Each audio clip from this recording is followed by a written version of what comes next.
Hello students, हाय। कैसे हैं आप? आई होप आप सब अच्छे होंगे। Welcome back our YouTube channel succeed education.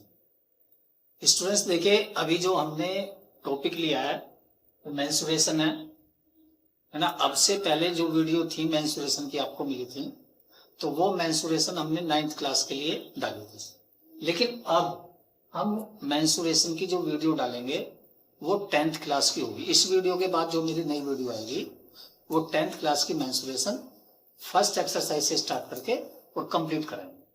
ठीक है।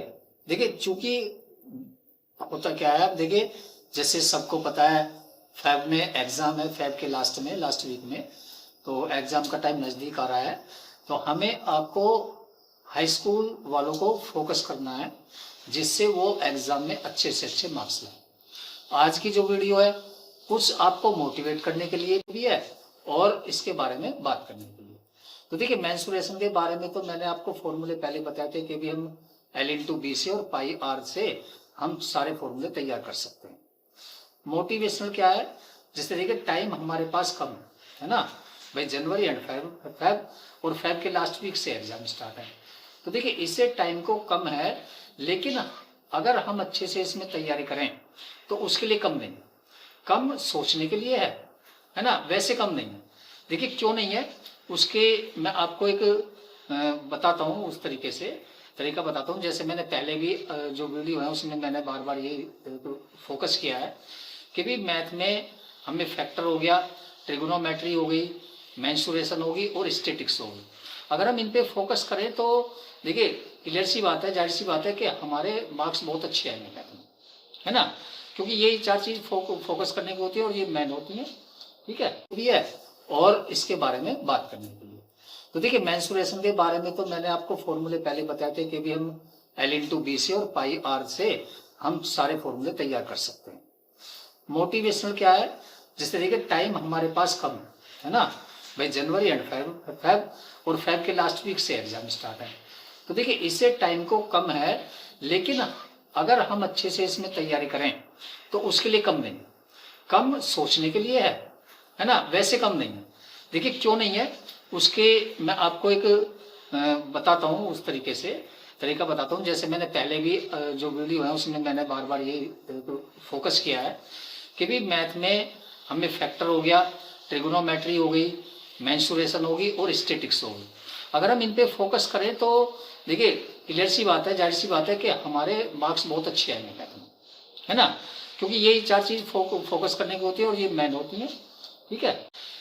अब देखिए, इसके लिए टाइम शॉर्ट है, उसके लिए मैं आपको एक छोटी सी स्टोरी बताना चाहता हूँ।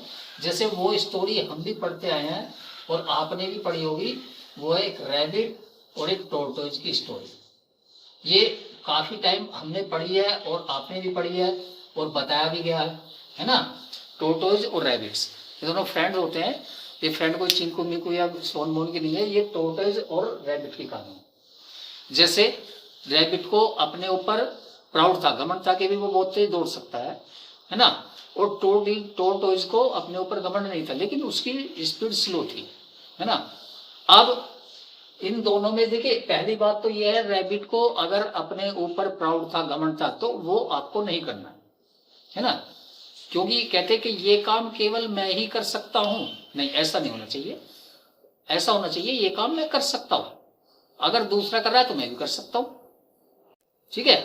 तो ये हमारा विश्वास, कॉन्फिडेंस है कि भी अगर टाइम कम है तो कोई बात नहीं, मेरे लिए टाइम कम की कोई वैल्यू नहीं रखता, लेकिन मैं इसको कम टाइम में भी कवर कर सकता हूँ। कुछ बच्चे ऐसे होते हैं जिन्होंने अभी तक जो ये सोच के नहीं अभी तो कर लेंगे टाइम काफ़ी है और टाइम निकाल दिया, लेकिन अब भी जो आगे टाइम बचा हुआ है वो उनके लिए कम नहीं है। अगर वो चाहे तो उस टाइम में भी उसको पूरा कर सकते हैं एफर्ट्स, लेकिन उसके लिए उनको थोड़ा एफर्ट्स ज़्यादा लगाना पड़ेगा। अब इसीलिए मैंने आपके सामने ये टोरटोइज और रैबिट वाली स्टोरी लेके आऊँ मैं। देखिए होता क्या है, इन दोनों फ्रेंड्स में है ना एक रेस हो जाती है।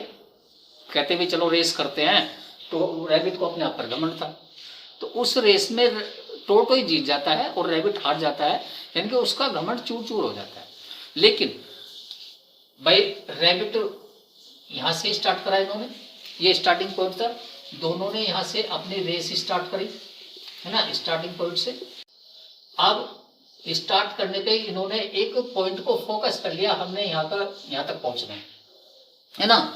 इसको बता दिया इन्होंने विनर पॉइंट, कि भाई जो विनर पॉइंट पर पहले पहुंचेगा वो जीता हुआ माना जाएगा। अब क्या होता है, टोरटोइज अपनी उसी स्पीड से चला जो उसकी स्लो स्पीड थी, है ना, चलता गया। रैबिट तेज छलांग लगाकर भागा और वो आधे रास्ते तक पहुंचने के बाद यहाँ पर आराम से सो गया, आराम करने के लिए रुक गया। यहाँ पर उसने रेस्ट करा और रेस्ट करते ही वो क्या हो गया, स्लीप हो गया। ठीक है, और टोरटोइज कंटिन्यू चलता चलता विनर पॉइंट पे पहुंच गया और अपने आप को विनर उसने घोषित कर दिया। बात सही है, सही है। और इसमें रैबिट का जो प्राउड था वो चूर चूर हो गया। लेकिन अगर हम इस पॉइंट को फिर आप आराम कर लीजिए। बात समझ में आ रही है ना मेरी?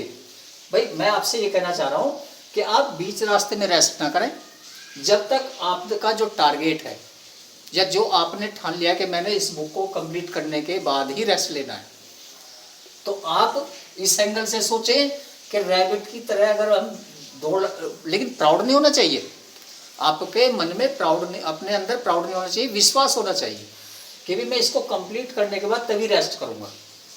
करने के बाद फिर आप सो जाए, चाहे कुछ भी होए, कुछ भी करें, है ना, तो लेकिन आप उस टाइम पे विनर हो जाएंगे।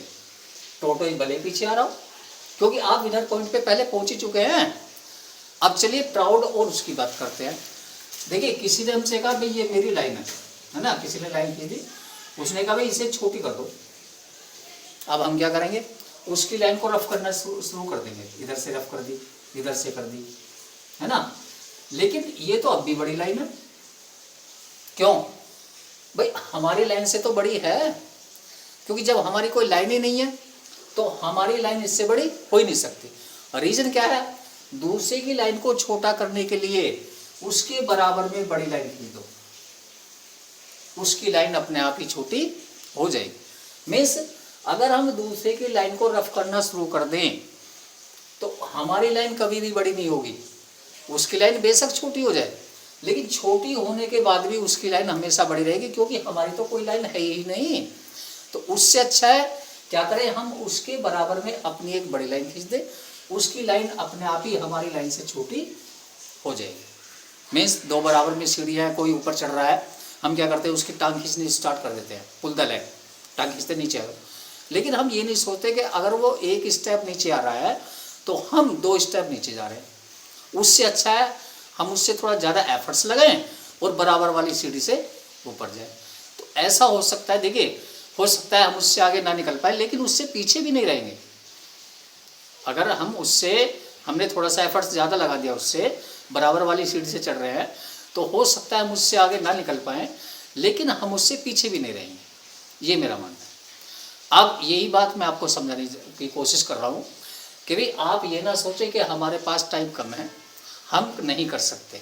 कर सकते हो, विश्वास रखो अपने मन में, लेकिन अपने टारगेट को फोकस करो। और जब तक आप अपने टारगेट तक ना पहुँच जाओ, आपको रेस्ट नहीं लेना है। ये नहीं करना है ठीक है भाई मैंने हाफ कर लिया और ज़्यादा कर लिया, अब मैं कुछ टाइम रेस्ट कर लेता हूँ, फिर मैं बाद में करूँगा। नहीं, जब तक आप अपने टारगेट पर ना पहुँच जाए आपको रेस्ट नहीं लेना है। यही बात मैंने आपको समझाने की कोशिश कर रहा हूँ। और इसके बाद जो मेरी वीडियो आएगी, तो नेक्स्ट वीडियो आपको मेंसुरेशन 10th क्लास के लिए जो पहली एक्सरसाइज होगी उससे स्टार्ट करेंगे। ठीक है, तो best of luck and thanks a lot, है ना, और तैयारी अच्छे से करें। Thank you.